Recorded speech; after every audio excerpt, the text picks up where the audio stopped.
স্ত্রীকে চিনবে না, স্ত্রী স্বামীকে দেখে পালিয়ে যাবে, বন্ধু বন্ধুরে চিনবে না, পীর সাহেব মুরিদরে চিনবে না, মুরিদ পীর সাহেবরে চিনবে না, দলের কর্মী তার নেতারে চিনবে না, নেতা তার কর্মীরে চিনবে না, বন্ধু বন্ধুরে দেখে পালাবে। এই কঠিন মুহূর্তে সূর্যটা মাথার কাছে চলে আসবে, জমিনটা তামার জমিন হবে, আজকের জমিনের মতো নয়।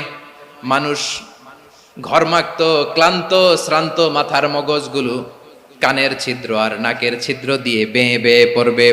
বিশ্বনবী ফরমান, ময়দানে 7 শ্রেণীর ব্যক্তিকে রব্বুল আলামিন তার আরশের নিচে ছায়া দিবেন। তার মধ্যে প্রথম শ্রেণীর ব্যক্তি হলো ইমামুন আদিল। ইমামুন আদিল, ন্যায়পরায়ণ শাসক,